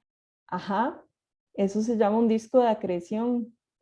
Entonces, normalmente cuando las estrellas, cuando yo tengo sistemas dobles de estrellas, por ejemplo, una estrella, si están suficientemente cerca, una estrella le va a pasar masa a la otra y va a empezar a dar vueltas en material y entonces yo voy a ver como que hay un disco de acreción alrededor. Si de pronto ahí hay un agujero negro, entonces yo voy a ver que va a estar dando vuelta alrededor de algo oscuro, algo que no se ve, ¿verdad? Que no es una estrella normal. Entonces ahí hay algo, hay un campo gravitacional muy fuerte, pero que yo no puedo ver. Entonces, ¿qué tendría que ser? Un agujero negro, ¿verdad? Entonces, básicamente, los primeros agujeros negros se conocen precisamente por la interacción con material alrededor de él, ¿verdad? Que es la forma en que se puede ver. Un agujero negro no emite nada, pero el material que le da vuelta, ese disco de acreción sí, y eso sí se puede observar. Por eso es que podemos identificar el lugar donde se encuentra. Ok, gracias. Ok. Jean-Paul. Bueno, tengo en realidad varias preguntas. La primera, usted acaba de decir que un agujero negro como tal no emite nada, pero ¿qué ocurre realmente entonces con la radiación de Hawking? Aquí viene la radiación de Hawking, ¿verdad? Ah, Dice que lo bueno, pregunta. Bueno, ¿qué es lo que pasa con la radiación de Hawking? Bueno, no es como que el agujero negro esté emitiendo en realidad, sino es un proceso que ocurre cerca del horizonte de los sucesos, ¿verdad? Cierto tipo de radiación, ¿verdad? Espontáneamente se van a transformar en una partícula y en una antipartícula. Y en el universo, ¿verdad? Ahí se van a recombinar y otra vez va a ser la radiación. Entonces resulta que si esta producción de pares, porque se llama así, ocurre muy cerca del horizonte de los sucesos, una de las partículas va a entrar al agujero negro, pero otra ya no, ¿verdad? Y entonces, aquella radiación completa que tenía que entrar al agujero negro, no entró completa, entró nada más, qué sé yo, el positrón, por ejemplo, no entró completa. Entonces quedó, una de las partículas quedó ahí, cerca del horizonte de los sucesos, pero no lo pasó. Y esa partícula sí la podemos detectar. Entonces eso es lo que se conoce como la radiación de Hawking, ¿verdad? Es ese proceso que ocurre cerca del horizonte de los sucesos y en la cual está involucrada esa producción de pares. Pero no es que el agujero negro per se está emitiendo, ¿verdad? Sino es mediante este proceso. ok, No sé. ¿Sí? sí, entendido. Esa es una de las preguntas que tenía. Otras Ujú, preguntas respecto más que nada al interior del agujero negro ujú, es, sé que es bastante fantasiosa la película en este sentido, pero en ujú. Interstellar, no sé si usted la ha visto, ¿cómo es que, qué tan verídico? Es decir, ¿qué parte de lo que ellos muestran allí se podría como tal replicar? Bueno, es bastante complicado, ¿verdad? Porque, digamos, estar dentro de un agujero negro es bastante complicado. Si yo les dijera a ustedes, a ver, muchachos, tiremos una bola, ¿verdad? Desde un tercer piso, ¿verdad? Entonces yo tiro la bola y ¿qué pasa? Rebotó, ¿verdad? Rebotará lo mismo si yo pongo un andamio a los 20 centímetros del tercer piso. Digamos, si yo tengo el edificio aquí y pongo un andamio aquí y tiro la bola a ese andamio, rebotará igual que si yo tiro la bola desde aquí hasta aquí abajo. No, ¿No? ¿Qué es la diferencia? Yo lo estoy tirando desde un tercer piso, a la misma altura, tal vez que no le da tiempo para acelerar. pero entonces, ¿cuál es la diferencia entre el primer caso y el segundo caso? Es que la altura del edificio es la misma. La diferencia sería que hay un obstáculo en la caída. Ujú, que choca antes. Ok, entonces, ¿cuál es la diferencia? La altura, ¿verdad? En una energía potencial, lo que a mí me importa es precisamente la altura en que viaja el cuerpo. Esa es la diferencia, ¿verdad? Si yo tengo una altura pequeñita, ¿verdad? Una diferencia pequeña, no me va a hacer mayor cosa, no hay mucha energía ahí, ¿verdad? Pero resulta que en un agujero negro, ¿verdad? Las condiciones son tan extremas, que, por ejemplo, si usted entra a un agujero negro de pies, digámoslo así, ¿verdad? Con sus pies primero, sus pies van a sentir diferente a su cabeza, ¿verdad? No va a ser como que todo su cuerpo sienta la energía potencial de la misma forma, sino que sus pies que están más cerca del centro van a sentir una energía potencial mucho mayor que su cabeza. ¿Y qué pasa si cada molécula, cada átomo de su cuerpo siente algo diferente? ¿Qué va a pasar con su cuerpo? Y se hace como un espagueti, se estira tanto que se hace como una tira de átomos, entonces. Ajá, es lo que- exactamente. Entonces, eso es lo más complicado de todo esto, ¿verdad? Entonces, viajar a través de un agujero negro, ¿verdad? Estar ahí en medio de un agujero negro es un poco complicado para nuestra condición de seres humanos, ¿verdad? Ok, Entonces, y ¿qué tanto puede pasar? Bueno, igual nadie nunca va a poder estar ahí, ¿verdad? O sea, por lo menos nosotros en nuestro planeta Tierra no vamos a poder estar ahí. Entonces, tampoco es como que es la última palabra, ¿verdad? Este, eso es lo que nosotros podemos intuir de qué puede pasar físicamente, pero ahí las condiciones son tan extrañas y tan atípicas que nadie puede estar seguro 100% de qué es lo que puede pasar ahí. ok, y la última pregunta, porque eran 3 preguntas nada más, que es la que Ujú, creo que sí está más fundamental en ciencia. ujú. ¿Como cuánta es la masa que tendría que tener un agujero, una estrella antes de ser un agujero negro? Es decir, porque para ser una estrella de neutrones tendría que ser más de 2,5 masas solares. ¿Como cuál es el límite en el cual ya se convierte en un agujero negro? Ujú. Ese es un límite bastante conocido y es 2.5 veces la masa del Sol, después de la explosión de supernova. Ah, Por eso yo les decía, entonces, entonces, primero, tiene que ser mucho más, o sea, para que sea una explosión de supernova, la estrella tiene que tener más de 2.5 veces la masa del Sol, ¿verdad?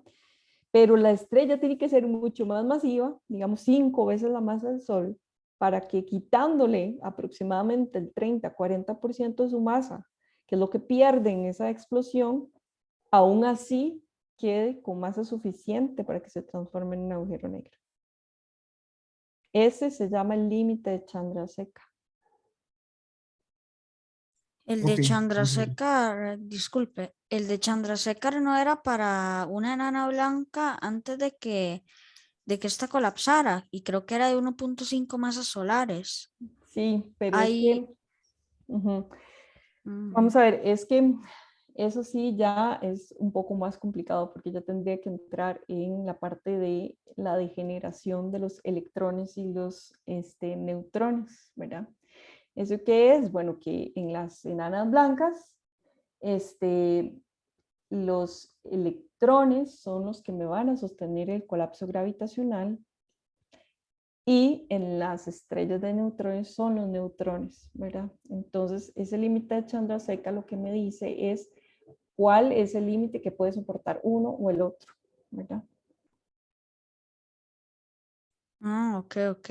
Y de hecho hay otro límite que si no me equivoco se llama el de Tov o Tolman Oppenheimer Volkov, creo. Y en ese límite se habla de que los agujeros negros formados por el colapso de las estrellas van a tener masa entre 1.5 masas solares a 3.0 masas solares hasta 10 masas solares. Pero podría haber uno todavía más masivo. Ah, por supuesto, ¿verdad? O sea, los super agujeros negros de los centros de las galaxias tienen miles de veces la masa del Sol, Sí. ¿verdad? Entonces, pero ya eso es otro, ya les digo, ¿verdad? Eso ya es vamos a ver, otro tipo de formación. Ese ya no es porque explotó una estrella, porque sea una estrella, ¿verdad? Los super agujeros negros se formaron diferente, ¿verdad? Los que están en el centro de las galaxias. Pero ya eso es otro tema, ¿verdad? Que tiene que ver con la evolución galáctica, no con la evolución de las estrellas. Ujú. Y Ujú. otra consulta, ahora que tocaron el tema de interestelar, bueno, en realidad son dos dudas. Primero, respecto al agujero negro, recuerdo que en los comentarios de YouTube de ciertas escenas de Interestelar, algunas personas hablaban, no sé si será verídico, pero que si hay un agujero negro lo suficientemente grande, podría ser incluso seguro viajar a través de él y se podría traspasar si no se adentra mucho en el agujero negro, pero que los que dan más problemas son los agujeros negros más compactos, más pequeños, ya que en eso sí es mucho más fuerte pues los efectos de la gravedad. ¿Qué tan verídico es esto? No, no, nada, nada. Yo nada, porque usted, o sea, un agujero negro es un agujero negro. Usted pasó el límite, el horizonte de los sucesos y ya está, ¿verdad? O sea, no importa si tiene menos masa o más masa, ¿verdad? Sí, Es sí. el mismo efecto. Entonces, decir que es más seguro, uno más masivo, es más grande, o sea, es más fácil que usted se meta ahí, ¿verdad? Sí, Pero no quiere decir que sea más seguro.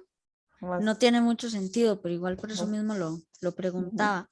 Y la otra duda sería respecto a la dilatación temporal que se daría en los agujeros negros conforme uno se va acercando. ¿Qué ocurriría si hay una persona adentro de un agujero negro y otra persona que está afuera de ese horizonte de sucesos?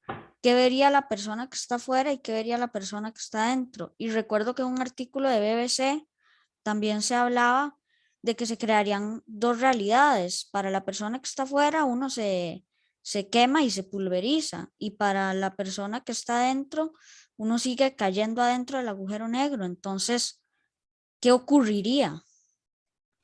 Bueno, eso tiene que ver ya más con la relatividad especial que con la relatividad general, ¿verdad?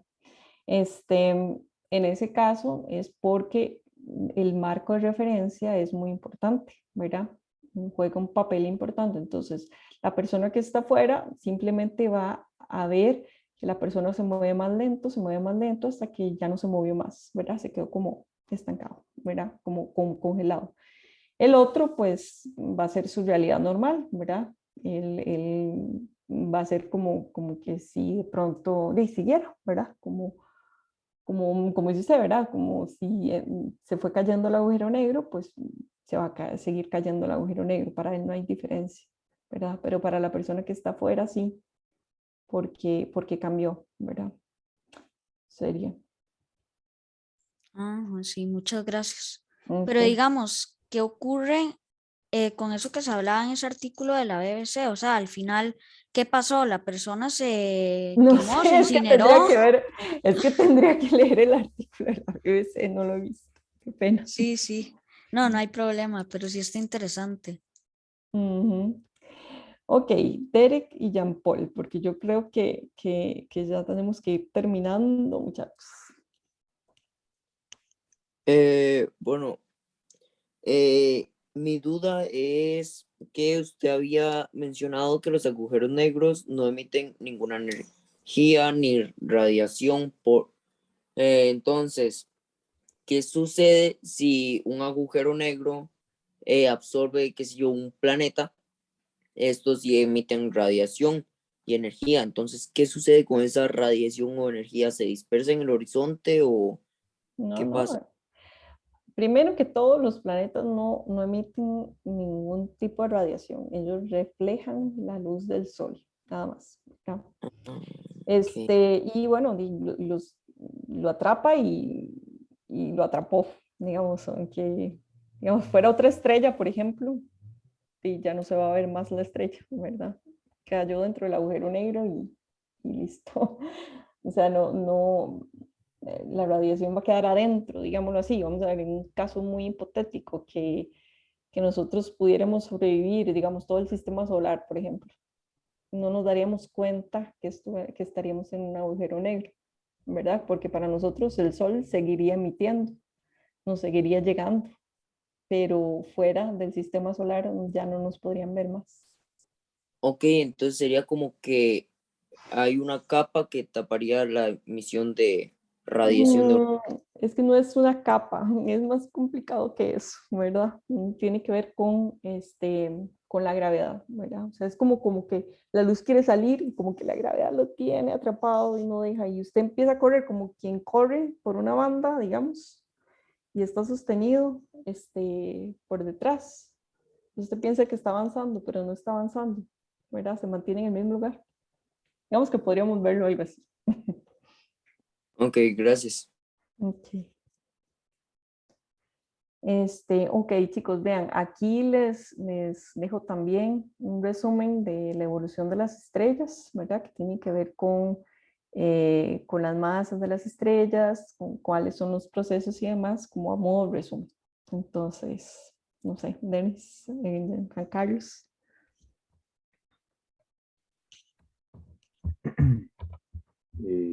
Bueno, ¿cómo se llama? Le agradecemos muchísimo a Carolina, ¿verdad? Por la charla, ¿verdad? Tan extensa. Tal vez ahí nada más los compañeros. Qué pena. No, digamos, extensa desde el punto de vista, digamos, tan completa. Básicamente, digamos, ahí nada más, tal vez disculpar a los estudiantes, ¿verdad? Que todavía quedaron con algunas dudillas, ¿verdad? Posiblemente, pero bueno, ¿verdad? Uno entiende que obviamente también, ¿verdad? Hay muchas dudas que pueden quedar por ahí, pero bueno, se pueden ir resolviendo poquito a poco con el tiempo. No, más bien le agradecemos muchísimo por toda la dedicación, Carolina. No sé si Carlos tendrá algún comentario. Bueno, no, también agradecerle a Carolina por una charla tan completa, ¿verdad? Y nada más recordarle a los chicos y a las chicas, ¿verdad? Que los videos de estas charlas estarán siendo subidos a YouTube y probablemente ya el lunes estén todos en el canal de la Olimpiada. Entonces le agradecemos a Carolina por tan completa charla y los invitamos mañana a la charla que nos va a dar el profesor Adolfo sobre astronáutica del CETEC Lab. Entonces, muy buenas noches y que estén todos bien y todas. Muchas gracias, Carolina. Muchas gracias a todos. Buenas noches. Hasta luego. Muchas gracias por la charla tan interesante y verdad, por fue muy resolver las interesante. dudas. Con Hasta mucho luego. gusto, chicos. Gracias. Chao, buenas noches. Buena Chao. experiencia. Gracias.